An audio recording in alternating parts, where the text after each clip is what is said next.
Raquel over here.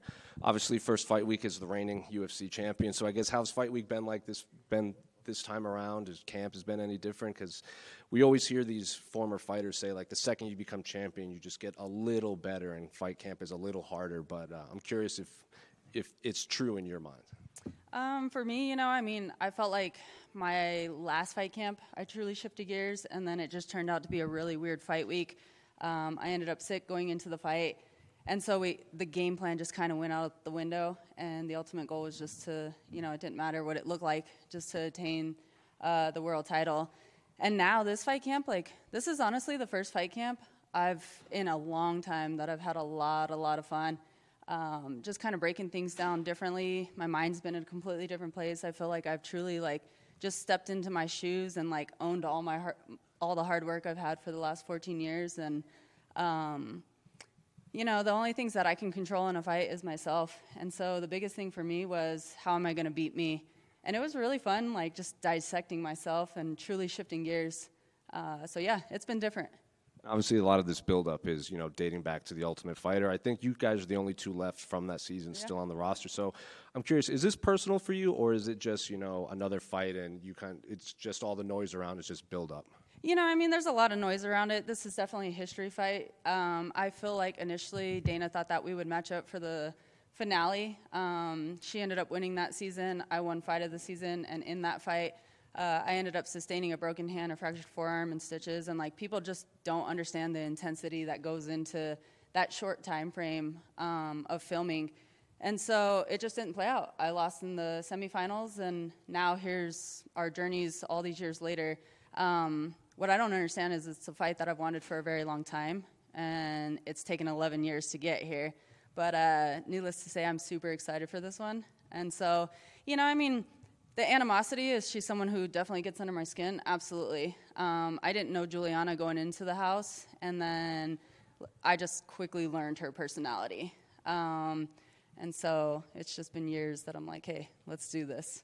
I think you said something like you've been waiting for her to sign her name on the dotted line for a while to fight this. Have you actually been matched up? Because she was in here and she's like, I've never been offered a fight with Raquel. No, I've asked for the fight multiple times. And whether it's true or not, people say all the things.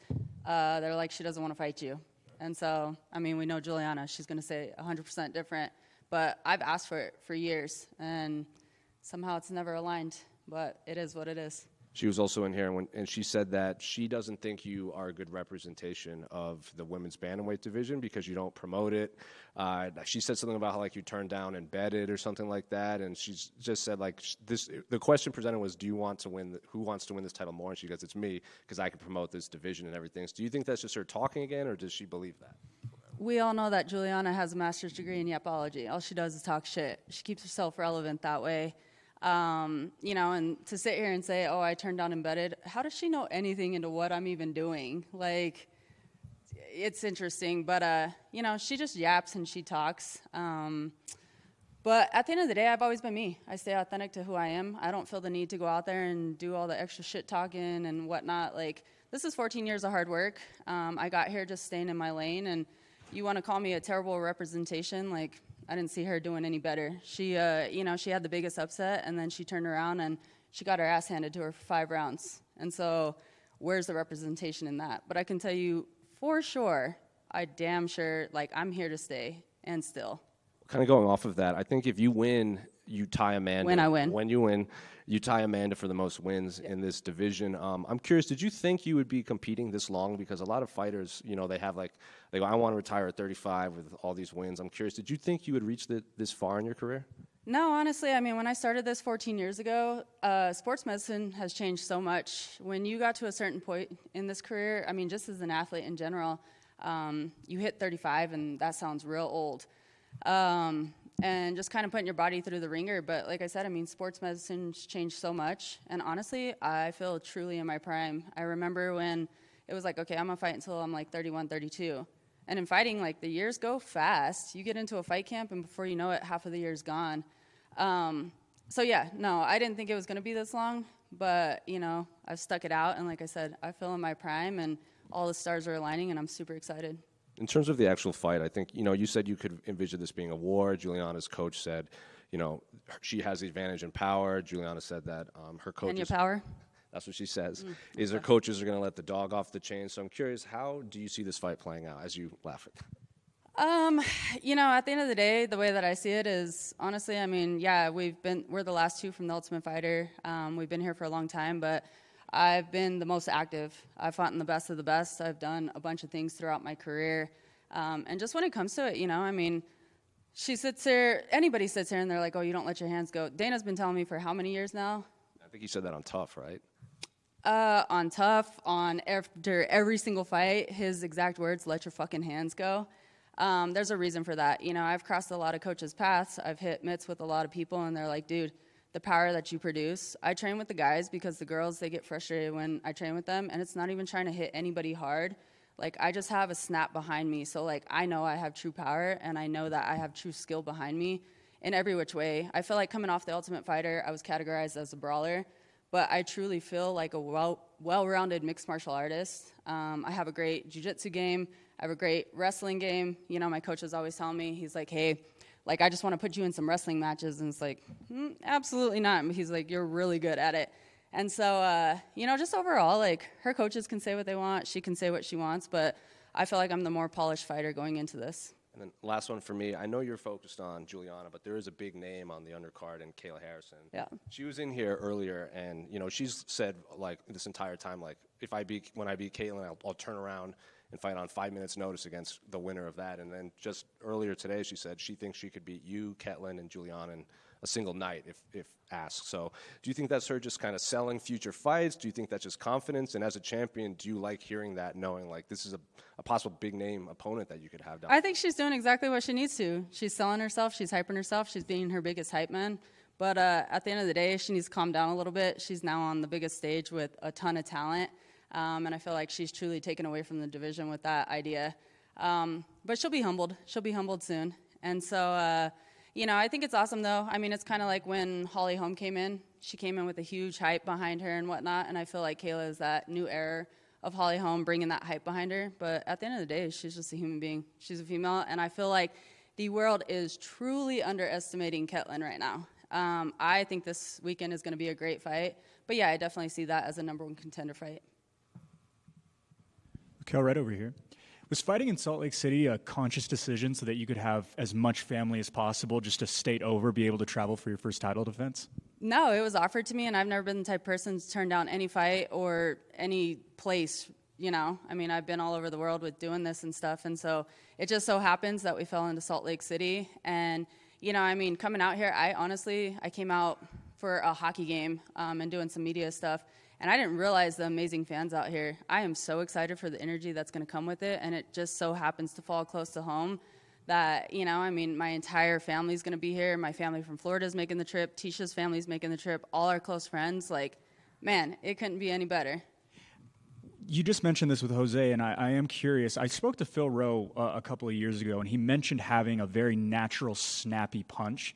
And you saying snappy kind of made me think about it. Do you think that's more of a natural thing, or is that something that's built over time and something that has been kind of something that you have clawed at and worked at specifically to make sure that you do throw such specific damaging shots? Listen, when I first started this sport, I came from basketball, volleyball, softball, gymnastics, every other sport you can think of. I had no fighting behind me. I didn't grow up fighting.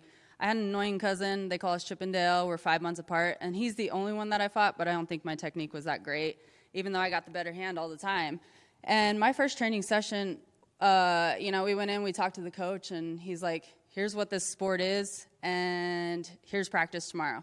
So I show up, I step on the mats with socks on. He's like, no, we got to take those off. And I'm like, okay. And then he gives me some hand wraps, had no clue what I was doing. I'm like, all right, what are we doing today? And he's like, sparring. What is that? And I just got fed to the wolves, and I absolutely fell in love with it. But I think it's a technique that, it just came natural, just me being naturally athletic and stuff. And throughout the years, I feel like I've just definitely perfected that. I feel like I truly have one of the best jabs in the game. And so, it's just, I don't know. Some people can work on it and work on it and work on it, and they can build up to that. And sometimes there's just people that have the natural ability.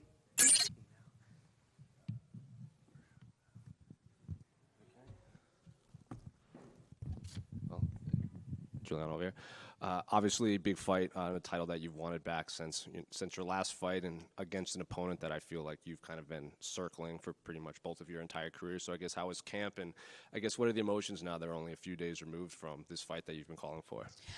Camp was amazing. I feel like I've been thinking about this fight for the last 18 months. There is a part of it that feels surreal. I can't believe that it's actually here. It doesn't feel real.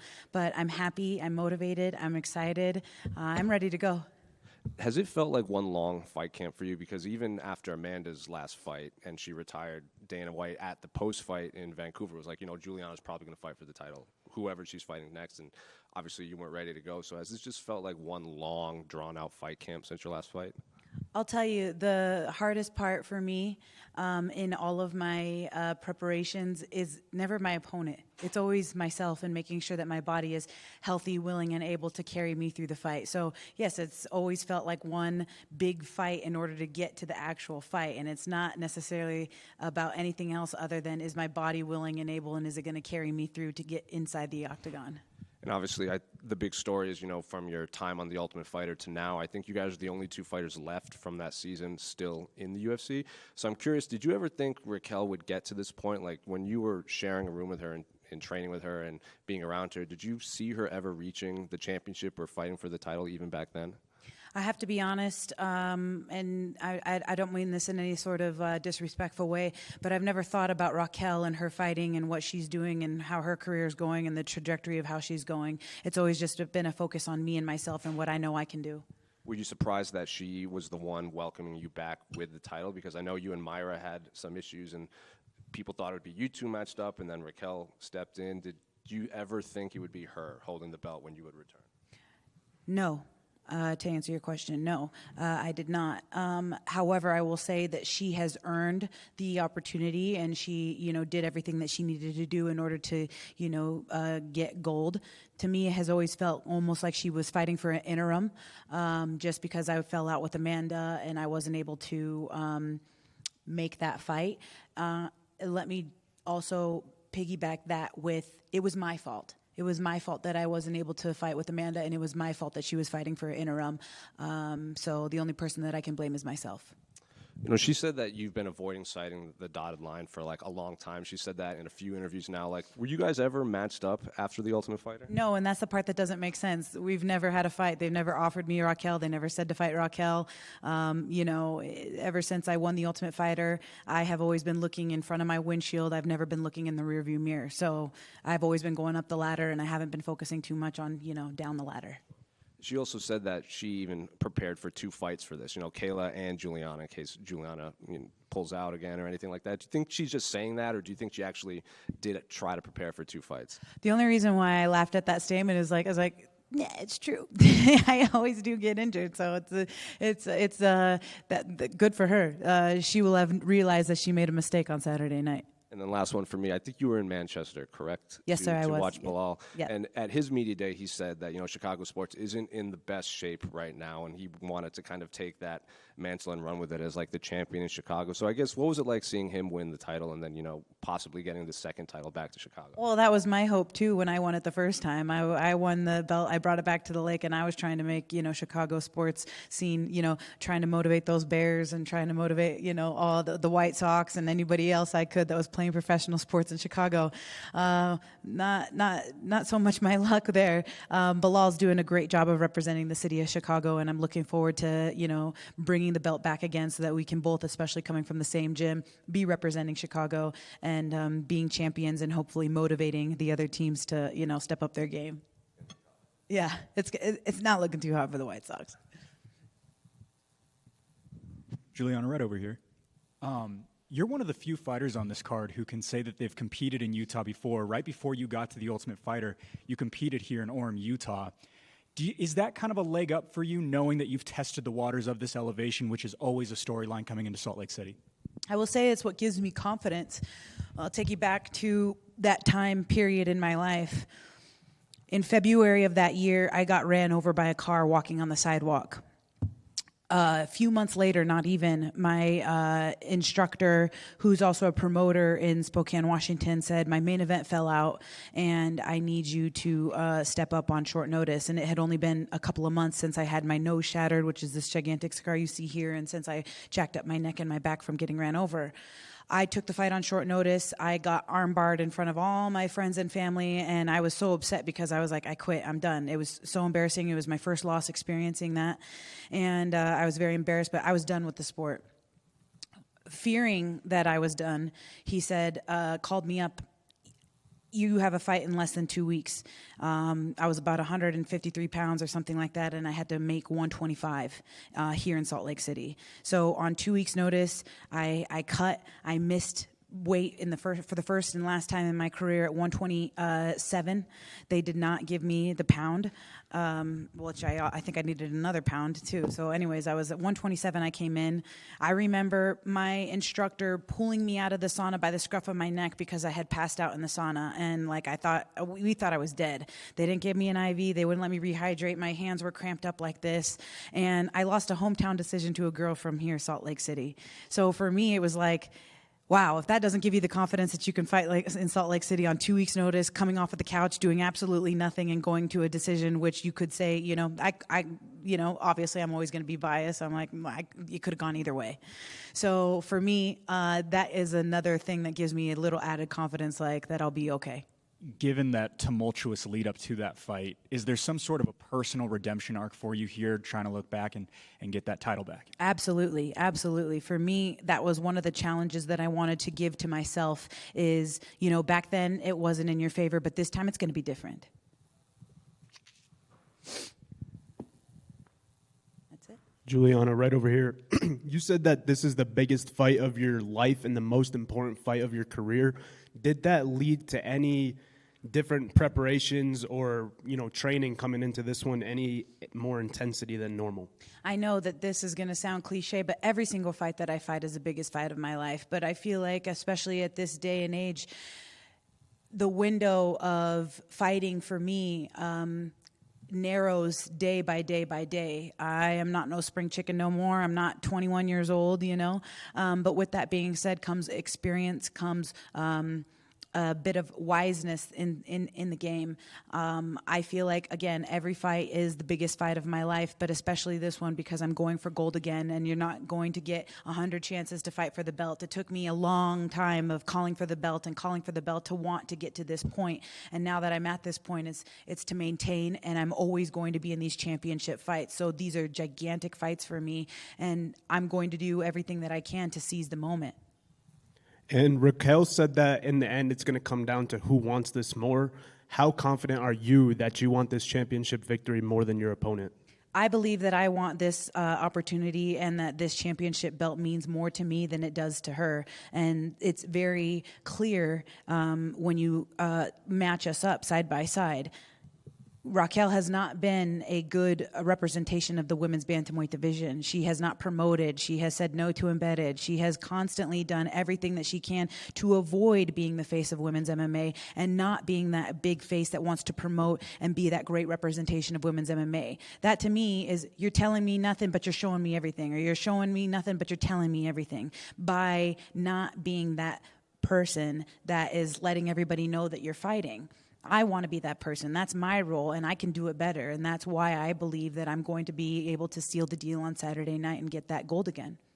And last question from me. How has your coach, Wayne Gregory, helped and influenced you throughout your MMA journey up to this point, now getting ready to fight for this title? If you go back and you YouTube Wayne's name, you'll see many knockouts, many fights. He's been fighting since he learned how to fight and learned how to box at 5 years old, and he has his own career that he had as a fighter. It started in the United States, and then it moved to Thailand, and then it came back to the United States. So when it comes to picking a brain of another fighter who can give you advice and guidance, I feel incredibly grateful and blessed and honored to be able to learn from him, as well as my other coaches, Mike Valley and Luis Claudio. These are experts in their field. I feel like I have the best team of experts around me. It's not just about Wayne, but it's a collective whole. And when I know that I have experts in jiu-jitsu, experts in in mixed martial arts, experts in boxing and Muay Thai, I feel like, wow, I am really, they are setting the stage for me. They are setting the table for me to just go in there and do my job. And they make it easy because of the preparation that they give to me. Mm-hmm. Julianna, one more over here.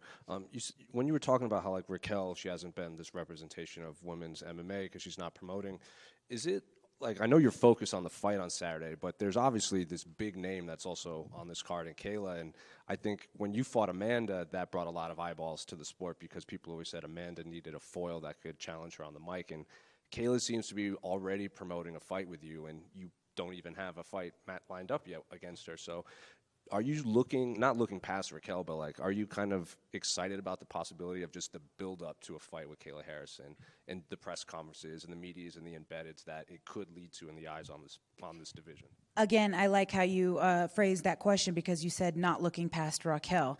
My goal, my job is to be looking in front of my windshield right now. And Raquel is in front of my windshield right now. Kayla's in the rearview mirror. Kayla has a job to do, and I have a job to do. I need to get my hand raised on Saturday night. When that happens, then we can talk about Kayla. But right now, it's all about me and Raquel Pennington. Obviously, this fight's been a long time coming, so how do you see it playing out on Saturday? The way that I see the fight playing out is getting my hand raised. I am confident in my preparation. I will tell you that once that cage door closes, I haven't seen anybody that has the mindset, the determination, the will, and the grit that I possess. And I think that that's what's going to carry me through to victory. And obviously, I know that you're focused on your fight, but who do you have in the main event? I don't know. I haven't given a lot of watch to the countdown and to embedded to be able to, give my little, crystal ball predictions of who I think is going to win. I like both gentlemen. I think that they're both excellent fighters, and I know that the fans are in for an exciting and an incredible main event.